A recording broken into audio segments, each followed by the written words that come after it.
Here we go. Here's part 2 on project management templates that you shouldn't read from this list, but instead should use these tips. Last time we talked about project initiation, and that is all about big picture thinking and what are the boundaries in which you need to operate a project within. Today we're talking about topic number 2, which is project planning, which is very different from initiation. Initiation is how you get things started. Project planning is what is the plan that you're going to follow.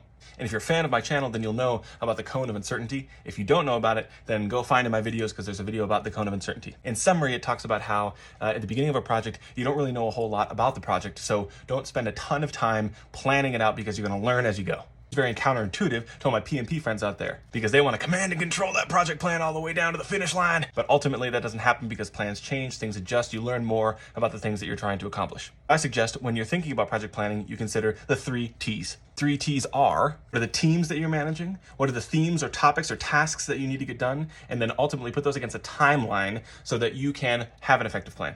There's another video on my timeline somewhere that talks about sequencing work, but as a refresher, here's how you should be sequencing work against the timeline. You put the teams on the left, number 1, number 2, number 3 team, however many teams you have. On top, put a timeline or a sequence. Usually I put them in 2-week increments. And work with the team or the stakeholders or the senior leadership to effectively sequence when things need to happen in their order so that things can get done in time. This phase, what you're trying to do is just sequence the work in big steps. Once you get that initial sequence planned out, that can be your North Star for the project. Now you need to take the first phase of that, the first 3 months or the first 6 months or a smaller increment in the total timeline and be able to break that down with the teams themselves. And the themes that you sequence, the big things that you sequence over sprints, break them down into the small and meaningful tasks for your plan. Check in on your plan at least every other week and then update your stakeholders respectively. That is how you do effective project planning. It doesn't include Excel Project Manager, SWOT analysis, or an action plan template. Those things are just made up. They're not made up. They're effective tools, but not in this instance. Hope this helps and follow for more.